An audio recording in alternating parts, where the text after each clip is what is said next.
Our second lesson today comes from 2 Corinthians chapter 12, verses 2 through 10.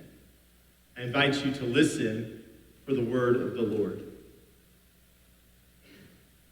Paul writes, I know a person who 14 years ago was caught up to the third heaven. Whether in the body or out of the body, I do not know. God knows. And I know that such a person, whether in the body or out of the body, I do not know. God knows. Was caught up into paradise and heard things that are not to be told, that no mortal is permitted to repeat. On behalf of such a one, I will boast. But on my own behalf, I will not boast, except of my weakness. But if I wish to boast, I will not be a fool, for I will be speaking the truth. But I refrain from it, so that no one may think better of me than what is seen in me or heard from me, even considering the exceptional character of the revelations. Therefore, to keep me from being too elated, a thorn was given to me in the flesh, a messenger of Satan to torment me, to keep me from becoming too elated. 3 times I appealed to the Lord about this, that it would leave me. And the Lord said to me, my grace is sufficient for you, for power is made perfect in weakness. So I will boast all the more gladly of my weaknesses, so that the power of Christ may dwell in me. Therefore I am content with my weaknesses, insults, hardships, persecutions, and calamities for the sake of Christ. For whenever I am weak, then I am strong. Friends, this is the word of the Lord. Thanks be to God. So let's see if we can do something. Let's see if we can finish these common idioms, adages, or aphorisms together. So say them out loud when you recognize them, and I'll start with a really easy one. Birds of a feather, opposites. Now hold on. Does anyone else see a problem there? If birds of a feather flock together and opposites attract, let's try some more. Don't judge a book, but the clothes.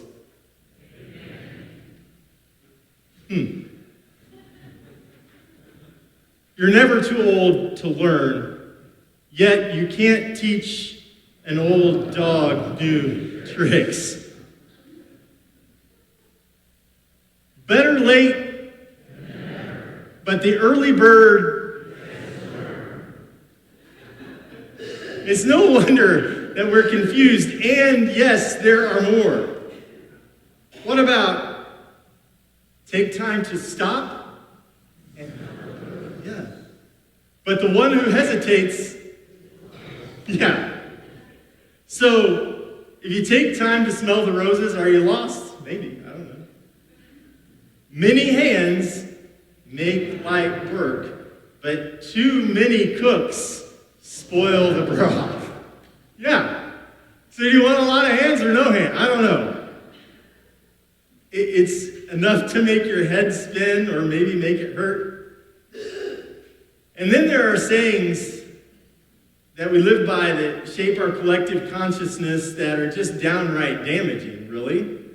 Even though we know that about them, the thoughts still impact us. Never let them see you sweat. Like everything should somehow be effortless for everyone. Aren't many things that are worth doing difficult, challenging? Or how about this one? Pull yourself up by your own bootstraps. But friends, if you've never owned shoes, or if your boots have been taken from you, it's kind of hard to do. If you want something right, you have to do it yourself, as if asking for help is weakness, or that cooperation and collaboration isn't somehow a better way. And what if you don't know the answer, or don't know how to do it? what are you supposed to do then? And perhaps the worst, and this one has two different beginnings, big girls, real men don't cry. That one's painful. Because somehow we become convinced that having deep feelings is bad. Showing emotion is often looked down upon, especially if you're in a position of leadership. And that's true for women and men alike. Our structures often teach us that needing help of any kind is weakness, and showing emotion is a sure sign of fragility, and that's a bad thing. We've shamed vulnerability, really. We've Instagrammed and TikToked it away from ourselves through pictures, posts, and videos of the strong and the beautiful and the together, and even those who create perfectly manufactured, manicured, and wonderfully constructed tales of their own struggle. You know what I mean. The ones that seem too beautiful somehow. And all of this has more than convinced us that any amount of vulnerability is perhaps the absolute worst thing any of us could ever show. And as a result, we become distanced from ourselves, from one another, and we invalidate our own real human experience. Our self-talk, at least mine, becomes destructive and detrimental to our development. This is true, I think, everywhere, even within the walls of a church. So let's go back to Corinth for a moment. We've spent a little bit of time in Corinth lately. And remember that these texts that we call the epistles, in those, what we have is a one-sided conversation. We simply don't have the other side of the discussion at all. And this is true whether the author was Paul or Peter or some unknown author writing as if they were one of them, or someone else entirely different. In reading these letters, we are in essence, and I said this last week, we are in essence reading 2,000-year-old mail without the opportunity to understand all of the questions that went into the writing of it, or all of the circumstances that went into it. And our text this morning seems a little odd. It's from what we call 2 Corinthians. It's a fascinating look into one person's reflections on the dynamic of relationships, power, human nature, and vulnerability. And our particular passage actually drops us right into the middle of Paul's argument, which actually begins a chapter before, in chapter 11. And there he's talking about these people that he calls super apostles. And that's not a compliment, by the way. These super apostles are people who came to Corinth after Paul.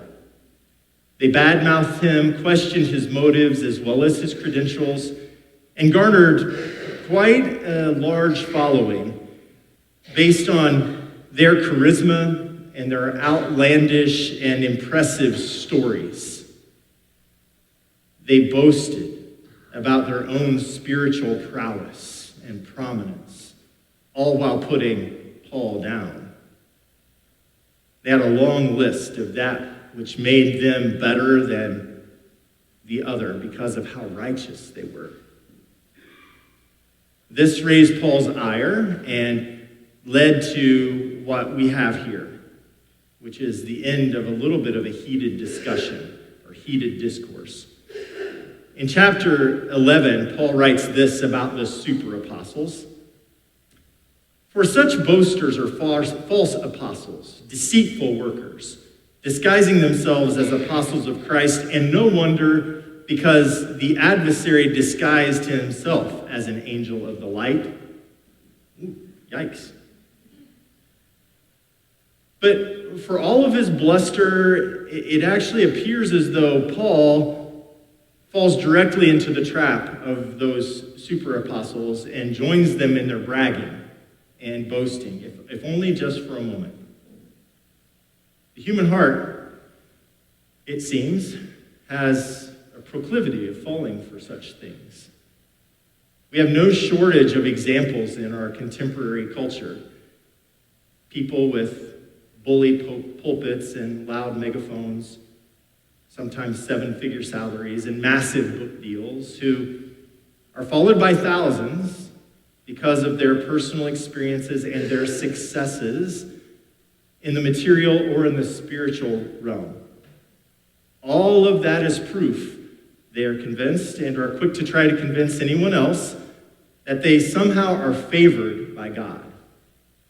Therefore, they have the right to be followed, to be trusted, to be obeyed. And they're the only ones who understand a better way. Weakness and vulnerability that aren't polished to manipulate others to follow them is not a part of their plan or their brand, a world full of shiny baubles and faux gemstones. But let's be honest, we too often fall prey to that, and we are often convinced that weakness and vulnerability makes us less successful, or reveal us to be maybe even abject failures. So we do our best to appear together all the time. Paul flips that script. He flips the script on the super apostles, on the audience in Corinth, and on this mindset as a whole. Instead of padding his own resume and defending himself even more, he writes this: "A thorn was given to me in the flesh, a message of the adversary to torment me, to keep me from being too elated. 3 times I appealed to the Lord about this, that it would leave me, and the Lord said to me, 'My grace is sufficient for you, for power is made perfect in weakness. So I will boast all the more gladly of my weaknesses, so that the power of Christ may dwell in me. Therefore I am content with weaknesses, insults, hardships, persecutions, and calamities for the sake of Christ. For whenever I am weak, then I am strong. My grace is sufficient for you, for power is made perfect in weakness. For whenever I am weak, then I am strong."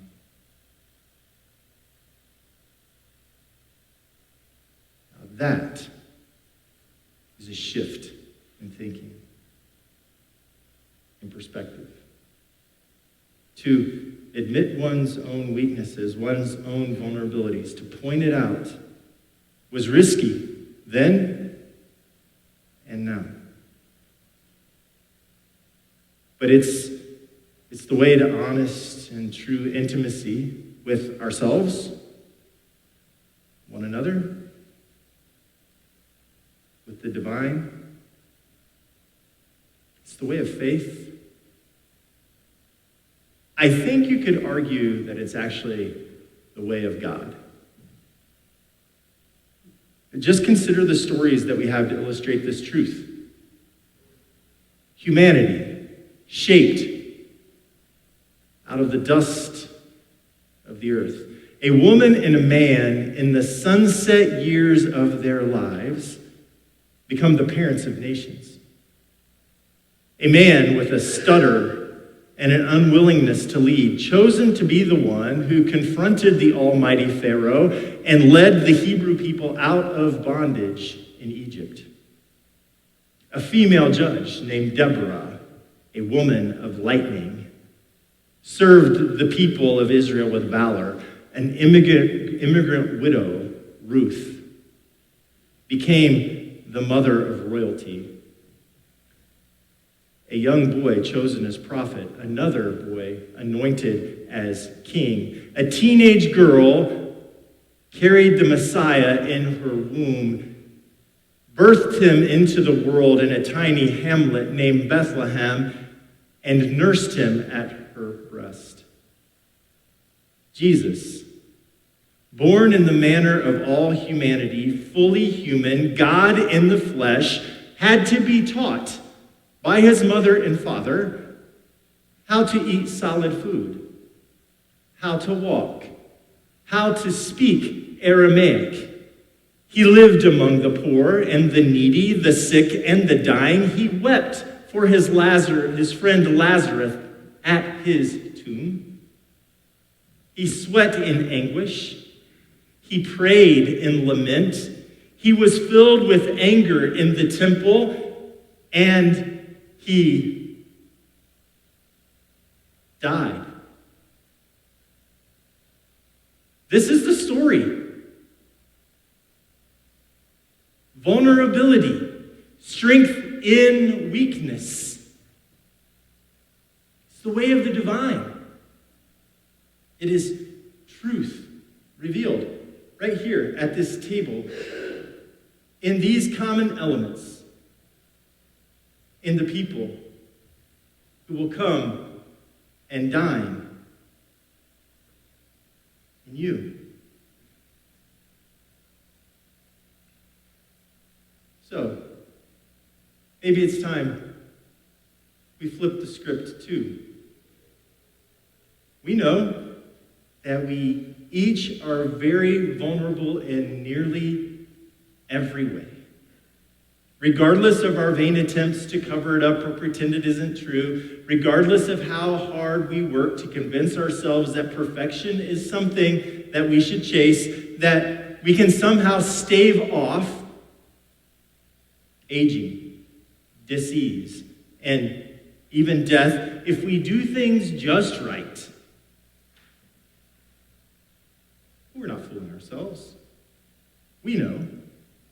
Deep down, we know our weakness, our shortcomings, our frailty, our vulnerabilities are always before us. We will fail. We will be sick. We will suffer loss. We will break down. We will die. And there is no shame in any of this.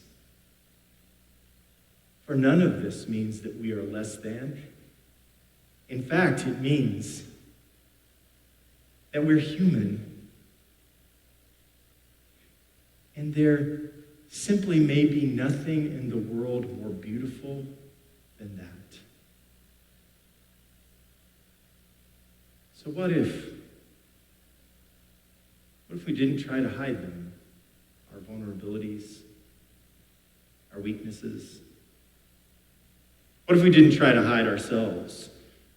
What if we silenced the voice of the imposter, the adversary who whispers from inside ourselves that our weaknesses, our shortcomings, our vulnerabilities make us less than, unworthy, incapable? What if we were able to stand strong in the midst of all of our weaknesses, shortcomings, vulnerabilities, convinced that it is the Christ that meets us there? It is this Jesus who speaks a radically different message to us throughout all time and space than the one that we may be accustomed to hearing. He says, "My grace is sufficient for you, for power is made perfect in weakness. For whenever you are weak, then you are strong." Friends, how is that for liberating good news? That's the power of vulnerability. That's the beauty of grace. Be at peace. right where you are. To God be the glory. Amen.